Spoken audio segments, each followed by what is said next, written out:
there's nothing healthy about pro sports. Even though, when you look at an athlete and you see that body, right? Like you see LeBron's body or, you see Schwarzenegger's body or whatever, most people say that's healthy. I would say that's the fucking opposite of health, right? Because what do you have to do to get that body? You have to completely destroy yourself in order to acquire that. And remember, the harder you are on anything, the faster you destroy it. And there's never been proof that stronger people or even prettier people are healthier and happier people. For me, it's always been about wellness and health. So, but it was also about, letting go of that stuff. Because what is that stuff? It's fucking ego. And what is ego? It's fear. It's me being afraid that I won't be accepted by my peers. It's me being afraid that I won't live up to this cultural image that's been jammed down my throat by a society that's more interested in me, conforming than being me.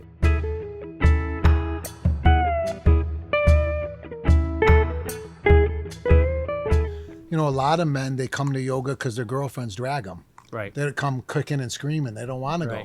But once they come, they realize, wow, this is, even if they're into workouts, they're like, this is the fucking best one. Yeah. Right? Because there's no other workout out there that touches you in as many ways, addresses as many aspects of fitness as a well-rounded yoga class. Yeah. So even on that level alone, it's amazing. Yeah. Right? And so then they start coming on their own, But when I started, there was like 1% men. It was like 99% women. Now it's probably at least 30% men. Yeah. Yeah. So it's changing slowly, but they could still use a little, kick in the butt, and you guys are doing that here. What do you think the spark is that really gets guys to consider this or really, That it's the best workout on the planet. And why is it such a good workout?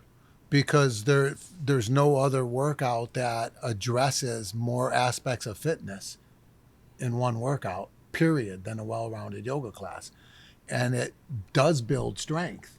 So, a lot of guys are into building strength. Mm-hmm. That's just the guy thing. Just get stronger. Yeah, get stronger, get bigger, keep tone, They also like to burn calories because that's part of the deal, right? You build muscle, you burn calories, and you look fucking good. Right? And it burns calories. So they realize that, which they never thought of yoga as something that does that. Yeah. Right? Then, right, the stretching and all that, dissolving all the tension in their body, makes you feel amazing. Yeah. So you got this combination where it's egotistically gratifying, right? Because they're way more dominated by their ego than anything. Yeah. Right? Yeah. And it makes you feel amazing, right? Which is something that, you're really happy about, you really like, and it's, it's something you look forward to. That combination, I think, is the main reasons. Mm-hmm. There's other reasons too, Mm-hmm. Because some guys are, spiritual, Mm-hmm. some guys are,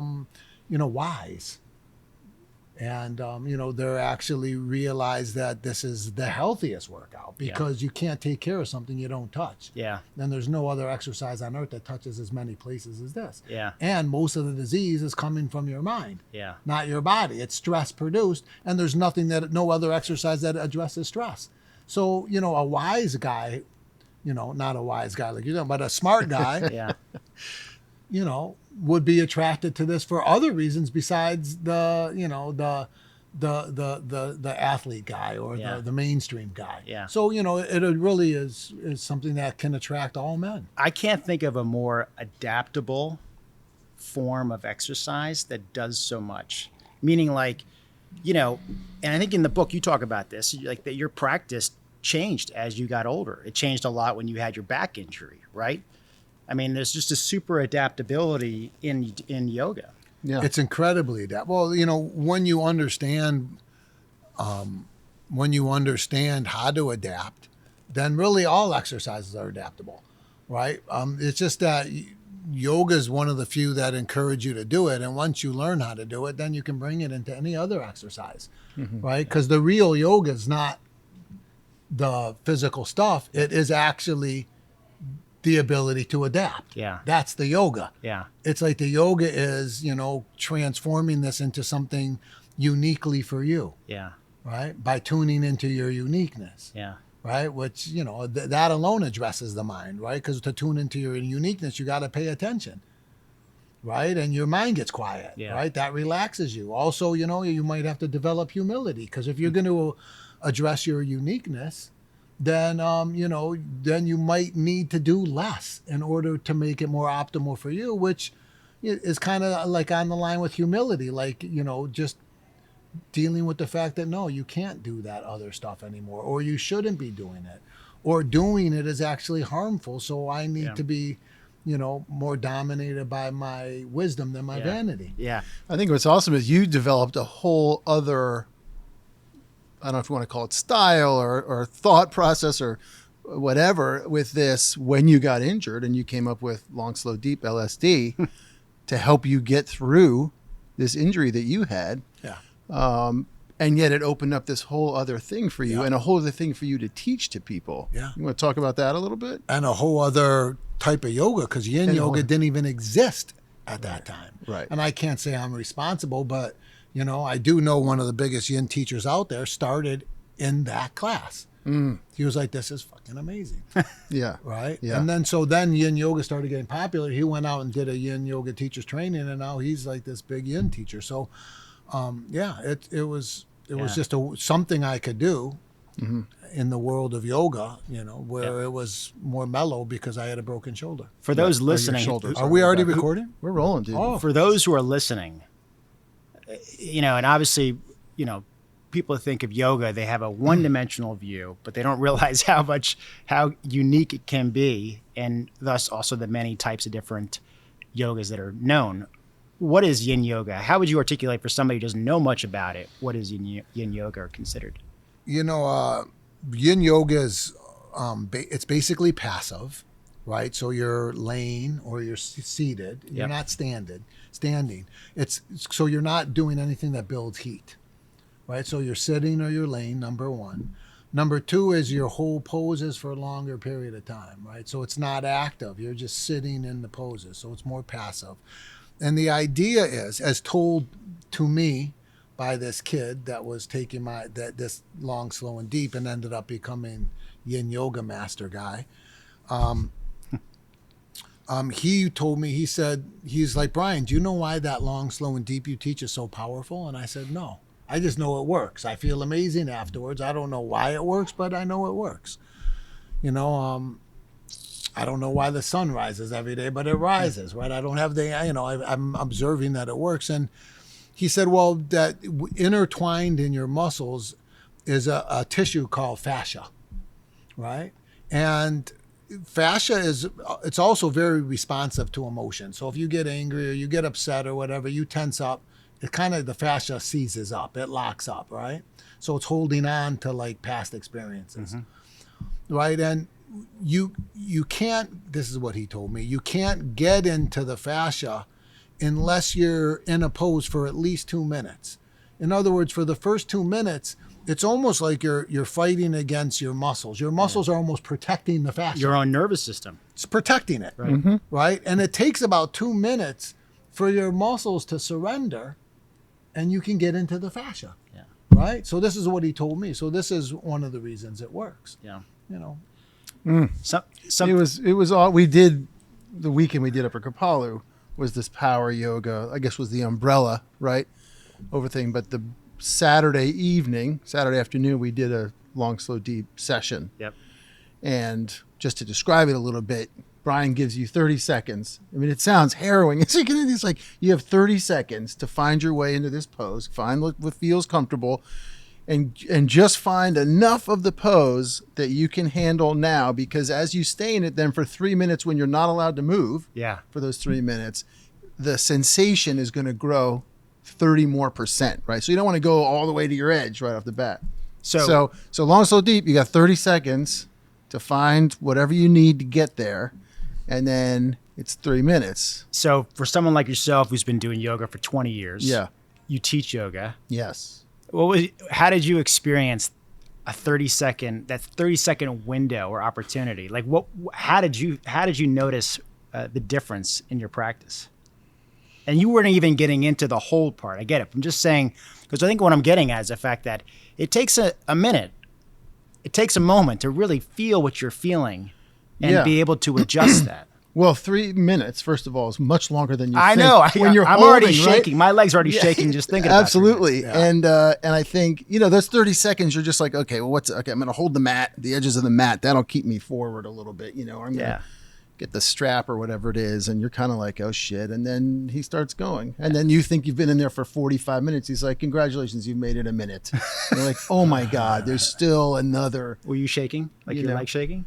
Yeah, depending on the pose, everything's shake. I mean, up here is like the alarm bells are starting to go off, but that's where, again, with the sound of his voice and the things he's talking about, you really start to tap in and use your breath. Yeah. I mean, I think, and then at the end, and you prefaced that day or that evening before we started, like people are going to come out of here and you're going to feel like you're stoned.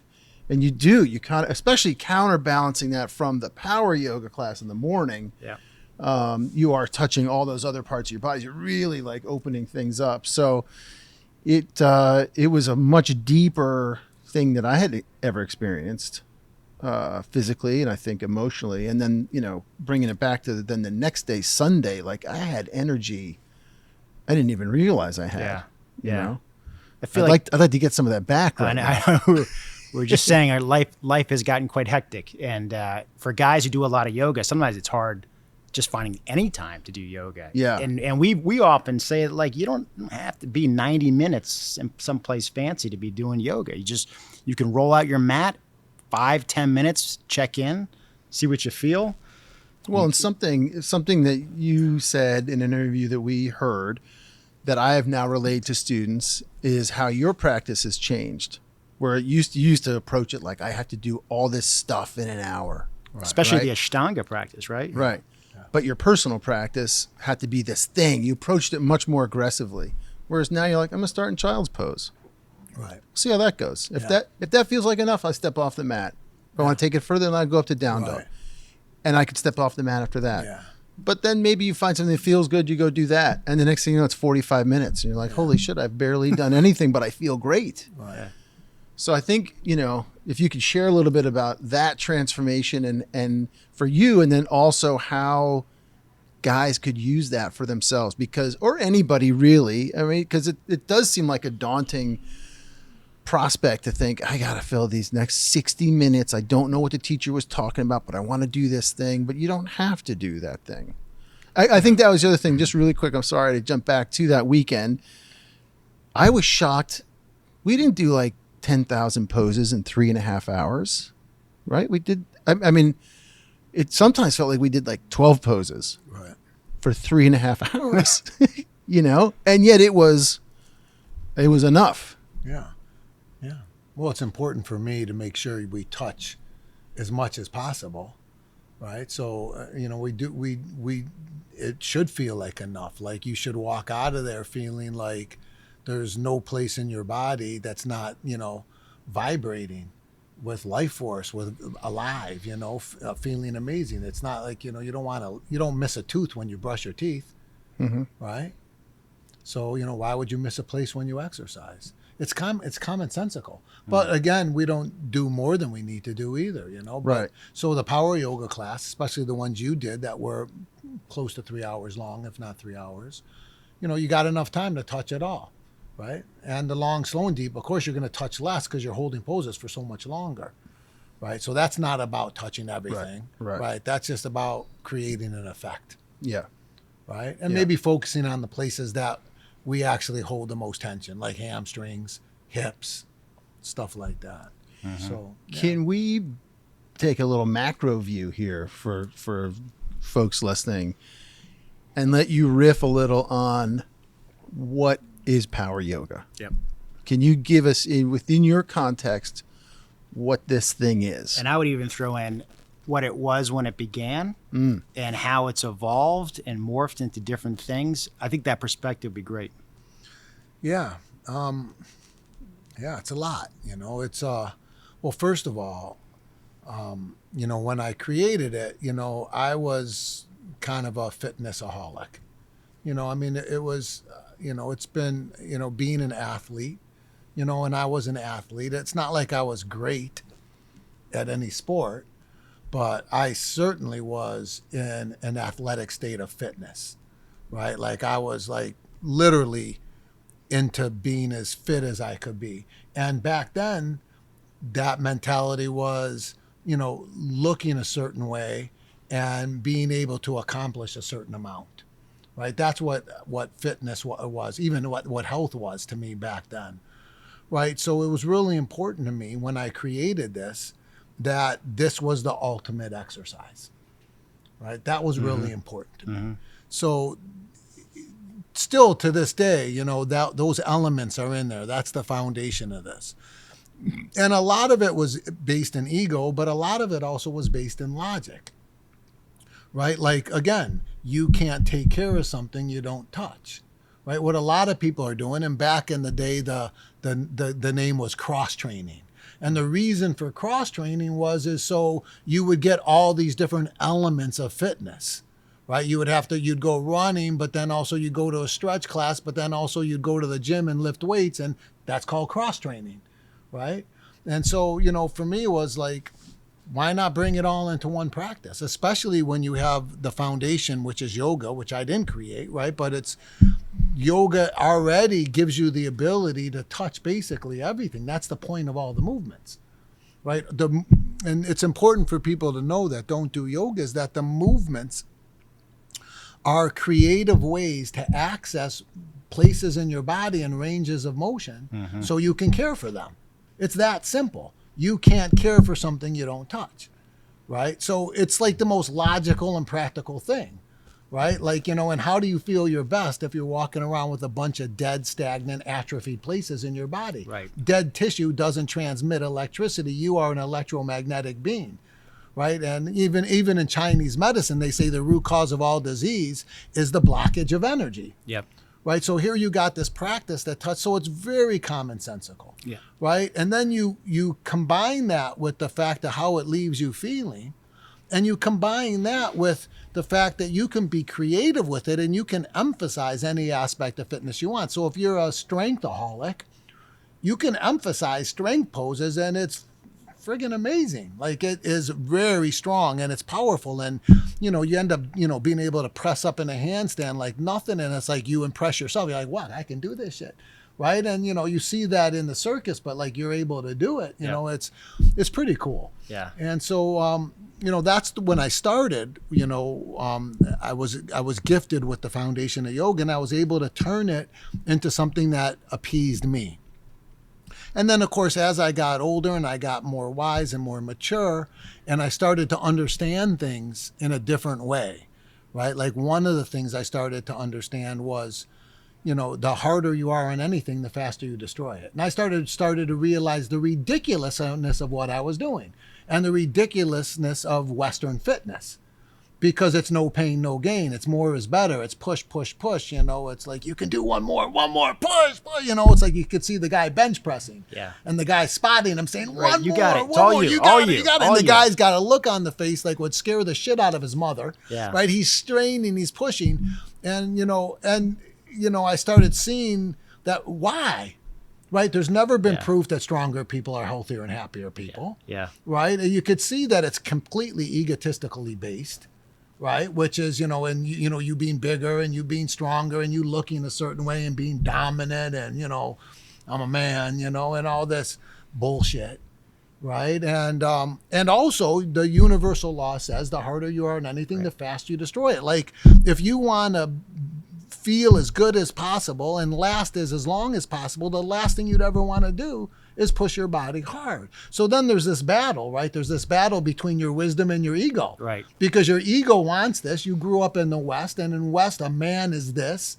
We were brought up with Schwarzenegger and Clint Eastwood, and this is what a man is. Right. You're big, you're bad, the you're cultural tough, you're strong. programming of the Yeah, age. and that's in there. But then your wisdom's like saying that's ridiculous, and that's not what health is. That's the opposite of health. Yeah. So then there's this battle, and I went through that battle, and that was probably a decade. Yeah.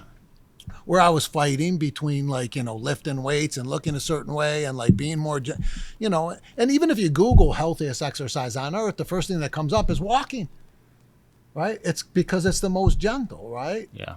So, then there was that battle and finally, the wisdom won It beat the vanity. It dominated. Aging helped, right? Because also as you get older, the body starts to resist more of that aggressive stuff because it doesn't put up with it. Like it's easier to injure yourself and you just can't do what you used to do. Yeah. Right. So if you try to force yourself, it's it's really counterproductive. So all said and done, I've gotten to where I'm at right now, which is like I still want something that touches everything. Yeah. But I want to take care of myself. Right. Like I'm not doing this as much to change myself as I am to take care of myself. Right. And maximize what you have and enjoy that for the longest amount of time you can. I mean, I know, so to go back to the power yoga thing, you got introduced to yoga in the late 70s through David Williams and Ashtanga yoga, super regimented practice. It was early 90s you basically started to develop power yoga? Yeah. Oh, yeah, or late 80s. Got it. Mid 80s. And then now, it just partly with age and partly with wisdom, I mean, just from reading of the book, there's so much that you share about developing these subtler qualities. And of course, physically, you can't do all the things you used to do. And there's an accepting and embracing of that and a humbling, sort of a humility in knowing that, and I know the back injury was a big shift for you. But I've found that having a yoga practice, especially, obviously through the physical experience, is that as you have injuries and setbacks, rather than being discouraged by the fact that you can't use that part of your body, there is a new perspective on how to maximize and utilize what you have as you're going through that healing process. And as you get older, there's more and more awareness in making better decisions with not only with your actions, right, but also just with your body physically. And I think that it comes out several times in the book about, and I think you have a little spot in every chapter at the end on knowledge. And I guess what I want to come back to when it comes to guys, can you help connect the dots more on why they should get into the practice now for its long-term benefits as you age? And I guess we would say guys, particularly at midlife. Yeah, well, it is a practice that you can do, throughout the aging process, number one. And also, what is this all about if it's not about feeling good, right? If it's not about health, right? Health and feeling good. Right. So, you got to figure out, what creates that, and, as you get old, especially guys, because, even if it's playing golf, which a lot of them do, right. It's like they want to be able to play golf for as long as they can play golf. Right. I mean, it's like the drag about getting older isn't really getting older. It's about having to accept that you can't do stuff anymore, right? And a lot of that stuff that you can't do is stuff that you like to do, right? And so I think the yoga really gives you the ability to continue doing all that stuff for a lot longer period of time. Your joints stay fluid, your muscles stay mobile and stay supple.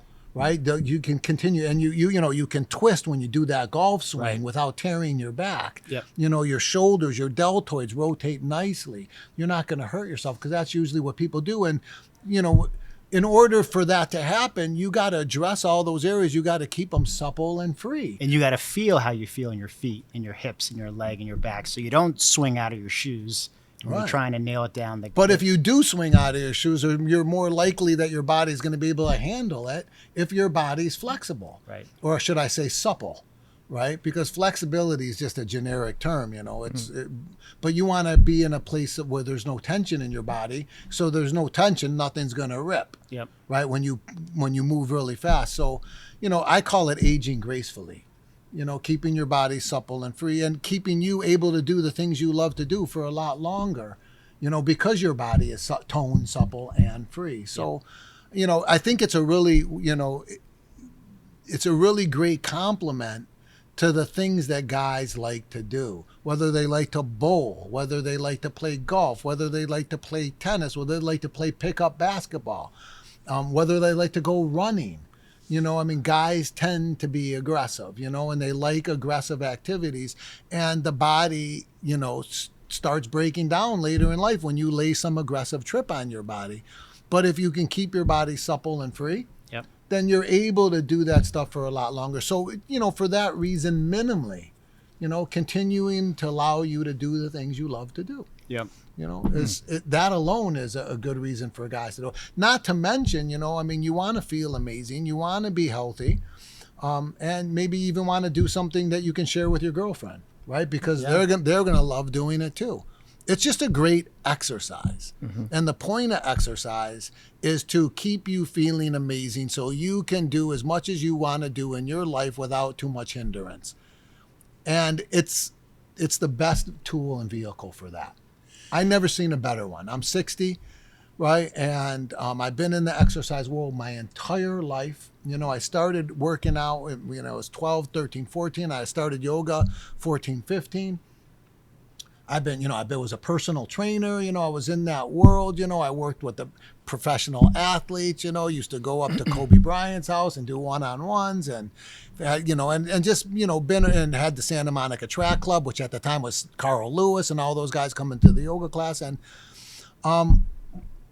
you know, I've seen a lot in the fitness world, and, you know, this just makes the most sense to me. If it didn't, I wouldn't be doing it. Yeah. I'd be doing whatever makes the most sense. Right. Right. But there's a point, right? And you and I know this because we've talked about this. I know you know this, but I want you to talk about this a little bit, where like there's something a little different that starts to happen in your yoga / exercise practice that you don't get by going to the gym and lifting weights. You don't come out of the gym from lifting weights and go, I think I'm going to go read this book by whomever, right? You don't start going down the spiritual, or take a walk in the woods, or take a walk in the woods, or like make this grand life change, or not harm other beings, right? There's something about the practice of yoga that if you do it enough, one day, I always say this, one day, one time, one pose, in a certain breath, something's going to click, and you're going to go, holy shit, right? No doubt. Why is that?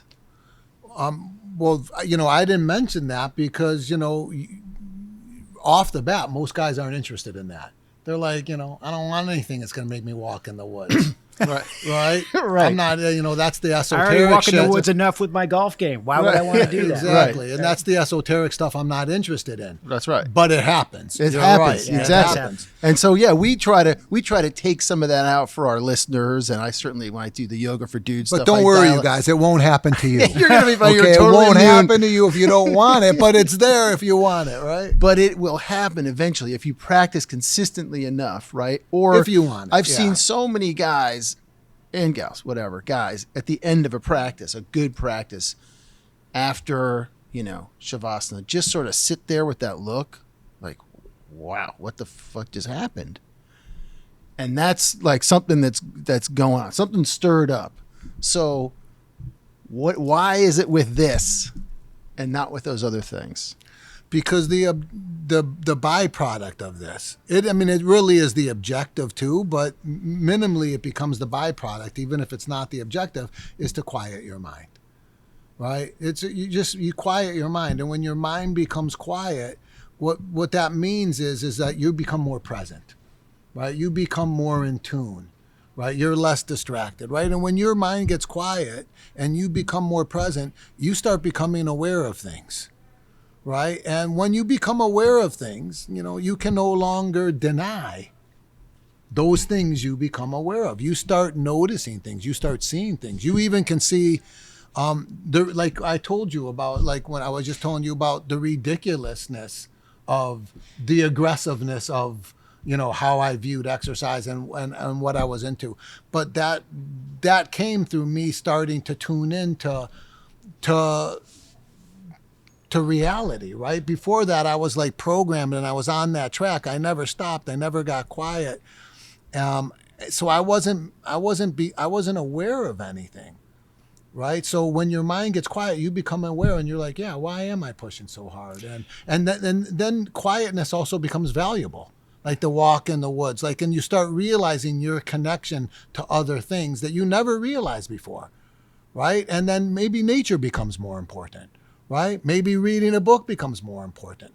You start becoming aware of this. It's almost like another world that you were not aware of, right? That comes through quieting your mind, because then when you're quiet, it's almost like you're a conduit, right? But, or you're an antenna, but it's hard to receive anything if you're clogging the channels with thoughts. Yeah.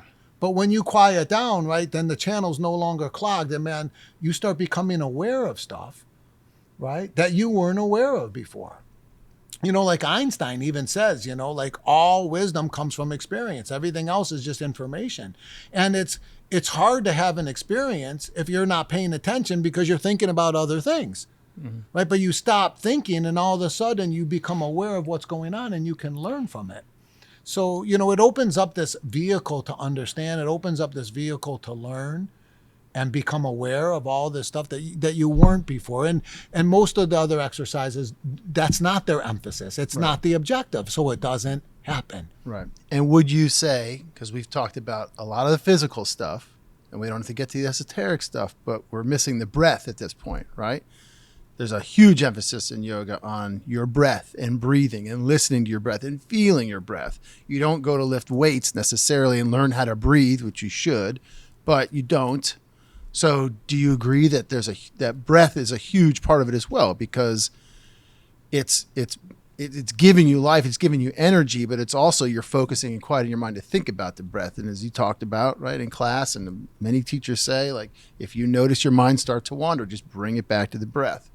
That's why, though, because, when you pay attention to your breath, what you're doing is you're giving yourself a focal point, right? And when you give yourself a focal point, whenever you pay attention to something, it's impossible for you to think about other things, right? So your mind gets quiet. So when you pay attention to your breathing, which you have to pay attention to if you're breathing deep, because you ain't going to breathe deep unless you're paying attention to it, then your mind gets quiet, right? Because you have something to pay attention to.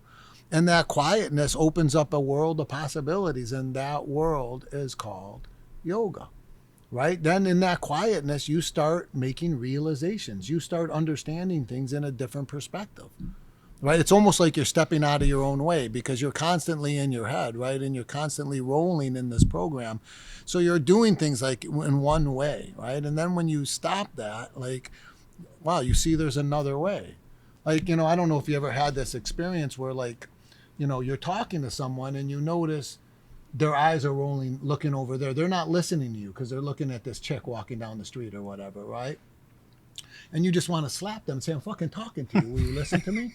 Right? Well, that's the way most people go through their life. They're walking down the street, but they're not paying attention to their experience. They're rolling in thoughts. Thinking about the next thing. They're not paying attention, but the experience is their teacher. That's Einstein, right? The experience is the teacher, right? But you're not paying attention to the experience because you're rolling in these thought patterns that you always roll in, right? So you're missing the teachings. And that's probably why they say history always repeats itself, right? Because no one's paying attention to the teacher. Right? We're not learning from our experience. So when you pay attention to your breathing, your mind gets quiet, which means you're no longer rolling.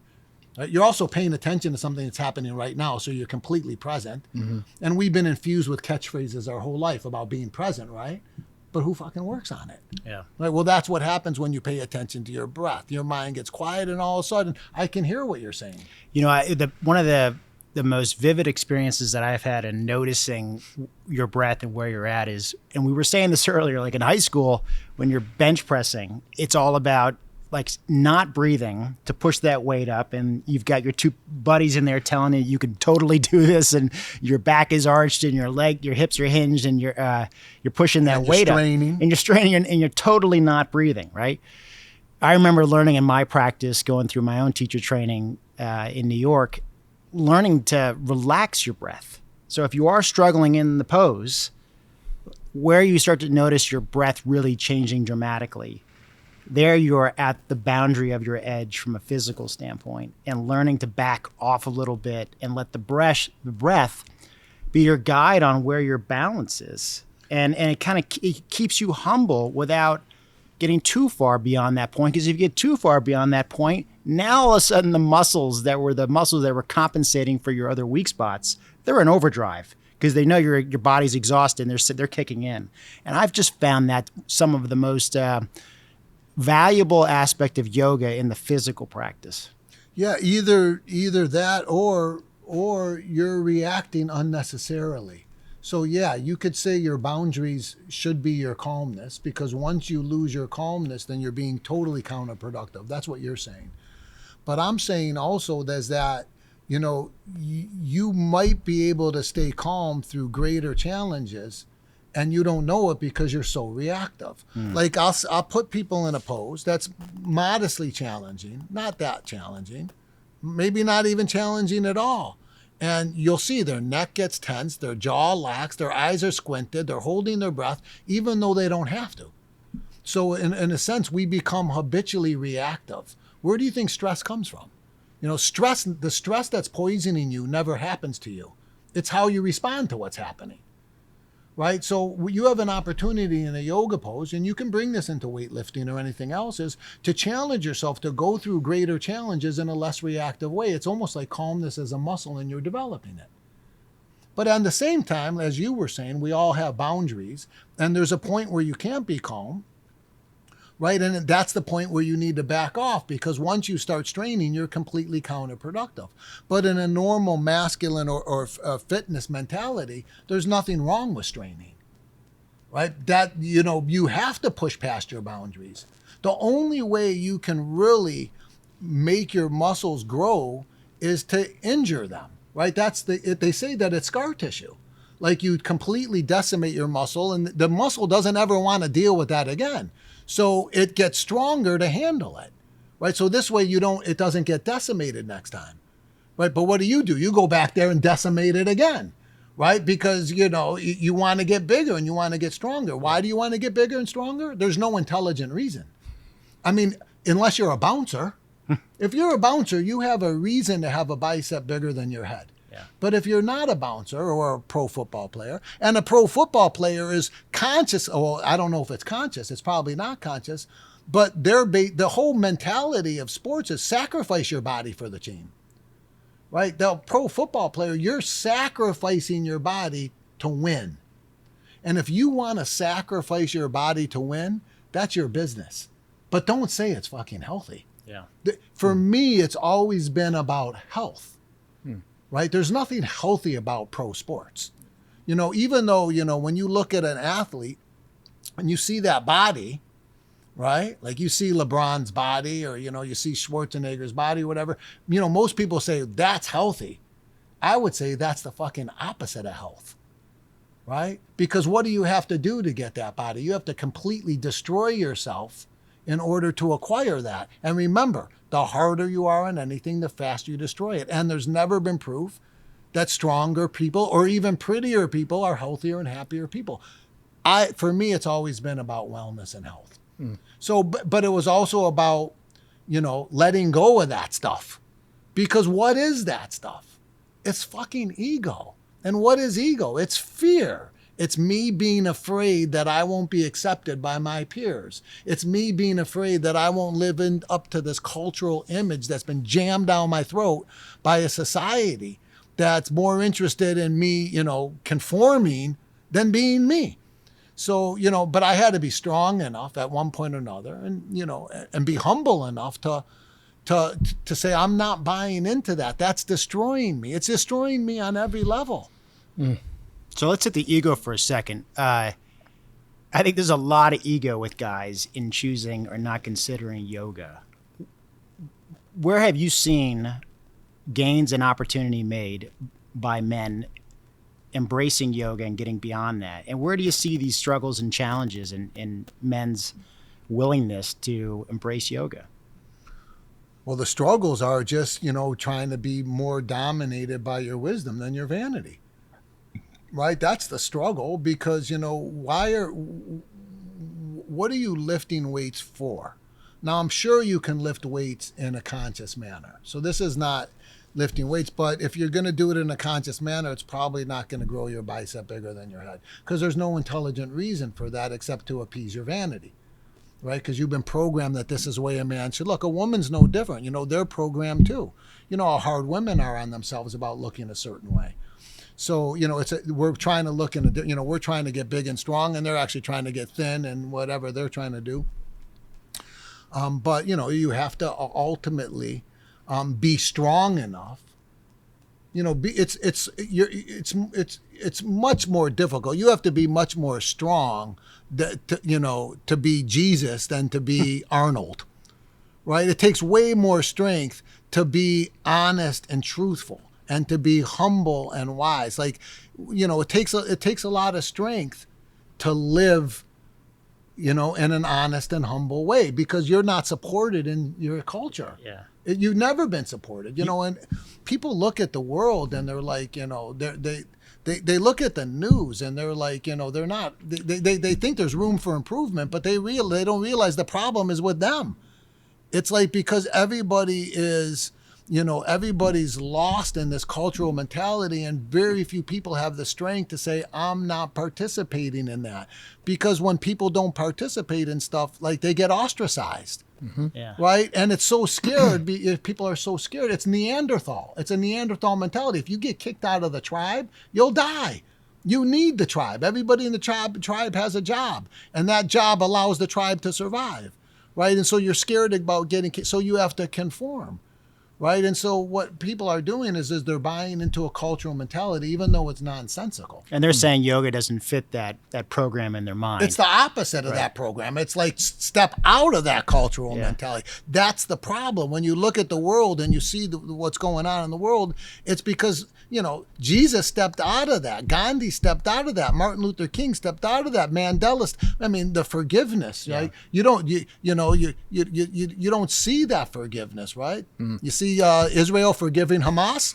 Yeah. I'm not, and I don't want to get into politics or anything like that. You see, the only way the shit stops is when people start being more dominated by their wisdom than their vanity. Well, and this is a thread throughout the book. You hitting at these softer, and you talk about Gandhi and Buddha and Jesus. I'm into health and wellness on every level. But there's a real conscious chasm to cross as a guy on developing these softer skills and talents: graciousness, benevolence, kindness, love.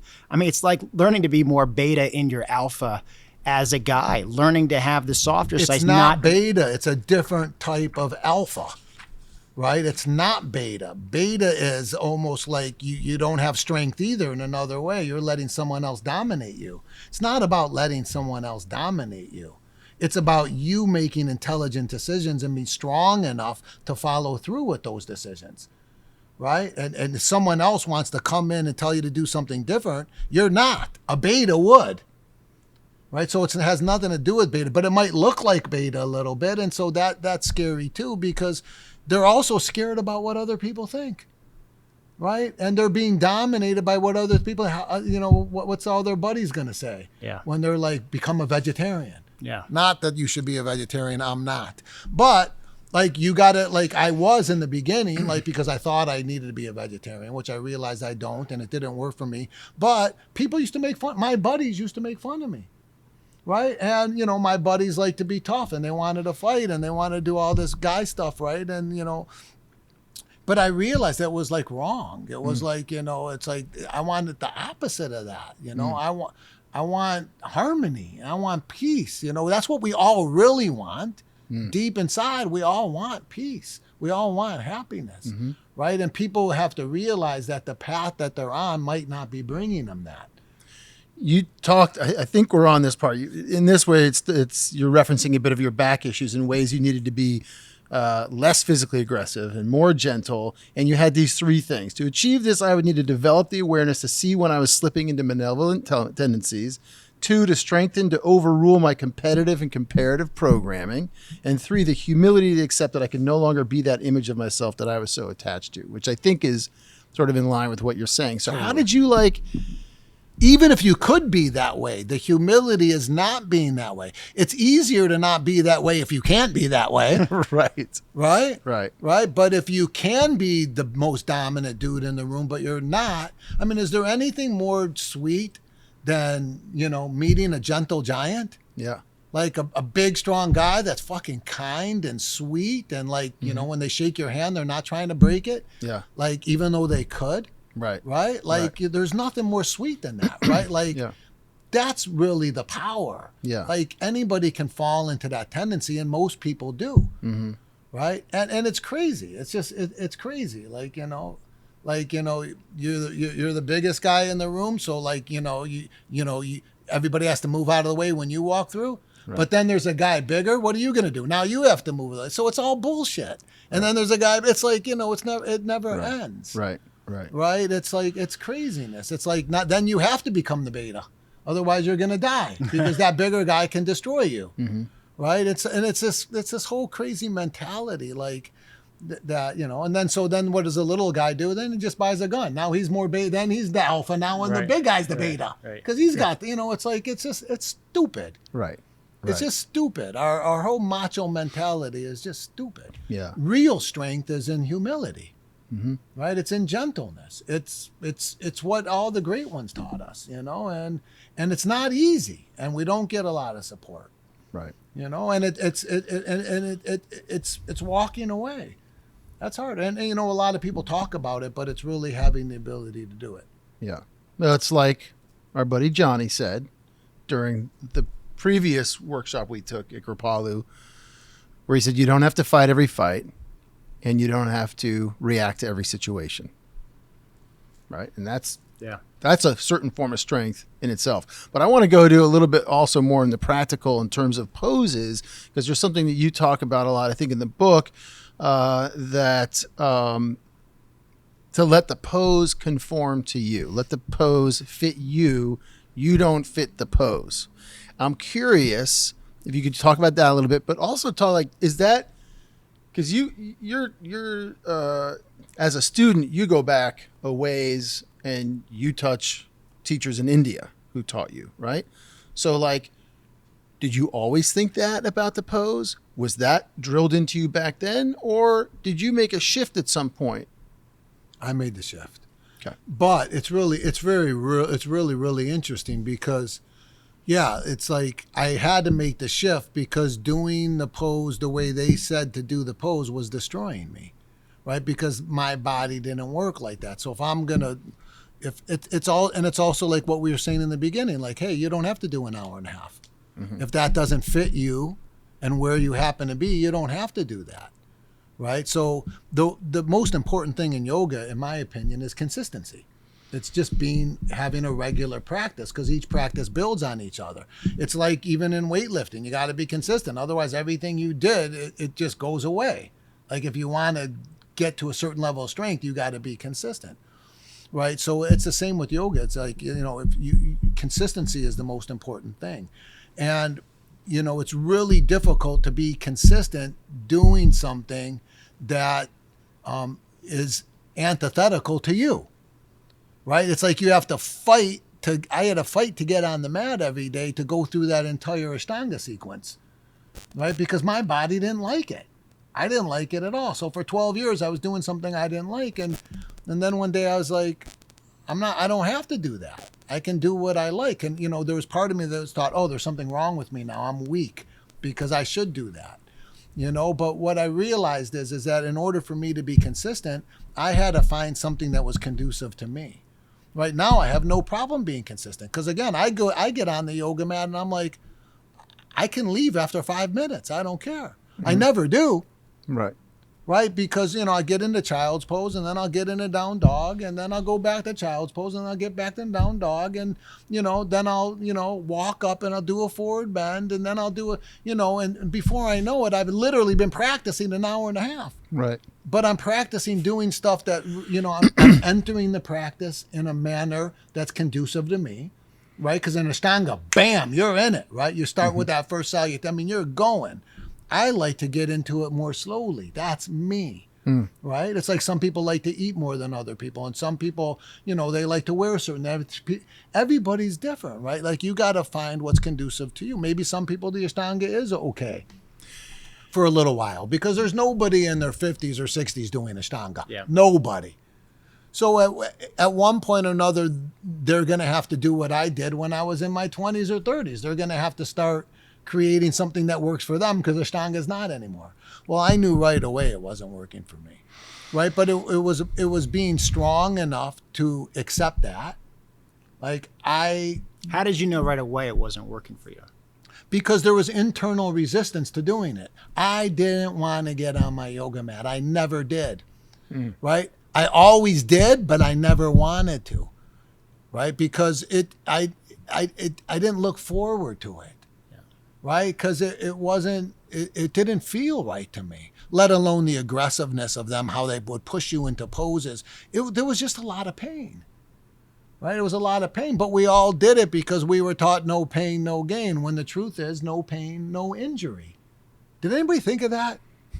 It's like, what is pain, right? What is pain? Isn't pain the sacred partner in your life, which is your body, asking you to please stop, right? Try that with someone else, right? Go up to someone on the street and punch them in the face, and when they say stop, keep punching them and watch what happens. Woo, the police are coming. You're going to jail, because when someone says stop and you don't stop, they call that rape. Right? They call that assault and battery. They call that breaking and entering. Someone says don't come in and you go in anyways, right? But that's the way people work out, right? The body's screaming stop, but they're pushing further because they've been taught no pain, no gain. But pain is there to protect you, right? So this is the realizations you start making. And wake you up when you've been... Right. Which fool seeks pain? The fool that's been programmed by our culture, which is, most people. And I was one of them too. Right? Isn't there enough pain in life? Do you got to fucking seek it? Right? This stuff should feel right to you. All these movements should feel right, not wrong. And, and it didn't feel right to me. It really didn't. Now, if I would have learned to be more gentle and I would have had less expectations, which is not something that happens, because when people exercise, they have a lot of expectations because they're trying to change their body and to fit an image. This is the way a woman should look. This is the way a man should look, right? It has nothing to do about honoring their uniqueness, right? So, I was pushing to conform to an image. I wanted to do more. I wanted to go deeper. I wanted to go further. It's crazy. Like, you get into a forward bend, then you guys probably had the same experience. Right, you're standing there in a forward bend, and you hope like eventually, if you do this enough, you'll be able to straighten your knees, right? And then if you do it a little longer, you'll be able to get your torso closer to your legs. Maybe one day you'll be able to get your head on your legs, right? It's like everybody wants to go deeper, but nobody knows why. You don't think that's weird? Like, what's the definition of insanity if it's not wanting something and not knowing why you want it? And getting the same result. Like, why do you want to be more flexible? Yeah. Why do you want to be more strong? If this is about health and wellness, why? Like I said, if you're a bouncer, you have a reason. If you're a Cirque du Soleil performer, you have a reason. But if you ain't a bouncer and you ain't a porn star and you ain't a Cirque du Soleil performer, why the fuck you want to be so flexible? Why do you want to be so strong? Because we've been programmed that we're not good enough the way we are. Right? Since the time we could open our eyes, we're born in a Christian culture, right? Which says basically you're fucking a sinner the moment you're born. You're born a fucking sinner. You're wrong from birth. And then every moment after that, you're constantly being judged and measured. You're being graded in school. Oh, you're getting A's. You're great. You get the trip to Washington. Right? Like everybody does a book report, and the 5 winners of the book report get a trip to Washington, D.C. What are you telling everybody else? You're a lousy fuck? Like they put their heart and soul into that, and you're telling them they're not good enough, but this person is, right? So the entire life, and so what we do is we're constantly measuring and judging ourselves, right? And it's like we're always trying to be more, and so that mentality never ends, right? And then people start injuring themselves, right? Because you have limits and boundaries. And when you try to do more past those, then you start getting hurt. And then again, you think there's something wrong with you. Oh, I'm getting, I can't do that. They can do it. I can't do it. So it's like stepping off the fucking train, the freight train that's got no conductor on it, right? That's running. That's also creating this world we live in. Look at this fucking world we're living in, right? The air's polluted, the earth's polluted, the disease is running. It's like everybody wants more and more and more and more. Everybody wants to make more money. Everybody's sacrificing their morals and their ethics to acquire more, right? And it comes down to the individual. And how are you in your life every day? Like, and are you doing that yourself, right? Are you lying because you're afraid you don't lie, you won't get that business deal? So you're putting money ahead of ethics? Are you ignoring your family because if you don't work 20 hours a day, which our society emphasizes, like work hard, like sacrifice everything for your business. Like Elon Musk slept at his desk, like that's a good fucking thing. Right? Well, look what happened. Look how fucking rich he is. Well, that's a good thing. Like, why? Since when has there ever been proof that richer people are healthier and happier people? What is this all about for you? Have you seen? And you can bring this into exercise because it's the same thing, because we do everything the same way. Right. Yeah. And I was just like, no, I'm not buying into it. This culture is sick. And there's a lot of great things about the culture. I don't want to come off like I'm negative, but let's address the things that are harmful. Otherwise, they're not going to get addressed. Yeah. Right. And that's what I'm doing. I'm just trying to show the ridiculousness of our mentality more in exercise and business and everything. Choices. Yeah. Yeah. So. Do you have a question to hit, Bryan? I know we've got to get him back on his way. We are getting close to that time. But, I'm just curious, as a teacher from another teacher, how have you seen your approach toward teaching shift? It's really the shift in my teaching comes from the shift in the way that I practice. In your own practice. Okay. Yeah. So what I teach, what I practice. Mm-hmm. Right. And I don't see the benefit of being aggressive. I don't see the benefit of trying to change yourself, you know? Mm-hmm. I look at it more as trying to care for yourself. Change will happen organically. Your small little brain doesn't really know what's good for you. Right? It just can't figure, we don't know that. So why don't you just start taking care of yourself instead of like having this objective that you're trying to get to that might be the wrong objective, right? Like, let's stop controlling things and just try to be more gentle. Try to take care of yourself. And the only way on earth you could ever take care of anything is to touch it gently. There's no other way, right? Gentleness doesn't mean avoidance. And it doesn't mean aggression. It's in the middle, right? It's moderation. It's probably the hardest thing for the American. It's moderation. Moderation is another word for gentleness, right? Gentleness is the key to every healthy relationship on earth. But you got to start with yourself, And by the way, whenever there's stimulation, like if I rub my skin a little bit here, that skin's going to turn red or pink kind of quickly, right? Because whenever there's stimulation, the blood flows to that area. And the blood brings in the nourishment and flushes out toxins, right? So the key to regeneration is nutrient-rich circulation. So as soon as you're feeling it, it's working. And that's why walking is the healthiest exercise, not running, because running's overkill, right? As soon as you're feeling it, it's working, right? So all you need is gentle touches. Everything else is pretty much ego and vanity because you're trying to change yourself. You're trying to get flexible. You don't know why you want to be flexible, but you're trying to get flexible. Right. You don't know why you want to get big and strong, but you want it. The reason is the program. You bought into the program. If you step away, which is what happens when you quiet your mind, which is why you say yoga starts to change you, right? Because it quiets your mind and you start to make realizations. And then you start seeing the ridiculousness of how you are and what you're doing. Like you're running around trying to make $1 zillion, right? But you're missing your children growing up. Like, what's important? What matters? People get to the end of their life and they're like, oh, fuck, man. I was running like on a goddamn treadmill, like trying to get somewhere, and I missed everything. Yeah. I missed what's valuable, right? And the realization is, and part of that is like how you treat yourself. Like, why do people want to get rich? Right? Why? There's no proof that richer people are healthier and happier people. Right. Why? Right. The beauty and the power in life is in the simple things. It's in the smile of a child, the smell of a flower. You got to go through all that just to come back to that. I remember there's a story about this millionaire or whatever. He's sitting on the beach smoking a cigar, and he's smoking next to this like impoverished fisherman. He's sitting on the beach smoking a cigar too. And, the millionaire was like, holy shit, I had to do all that shit to realize this is all I really want to do. The guy's already there. Yeah. Right. Right. So, yeah. And when we're like that with exercise too, what are you going to, we really want is to feel amazing. And so you got to beat the shit out of yourself to realize that that's not the way. And if that's your path, that's fine. I had to do that. Yep. You just want to feel amazing when you're 82, right? Exactly. Or how about 92? I think we've kept you long enough. I think we could keep going for another yeah, 2 hours this easily. stuff, Obviously, you are super passionate about this.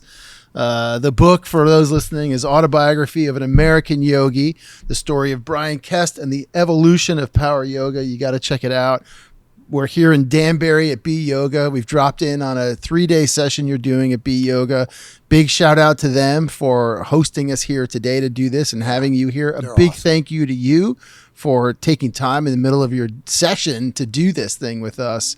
And I think this has been awesome, man. Thank you. So the book is incredible. You got to check it out if you haven't. Thank you, guys. And thank you for Appreciate everything. it. Thanks for spreading the word. Absolutely. You know, you You guys bet, are doing your part like I am.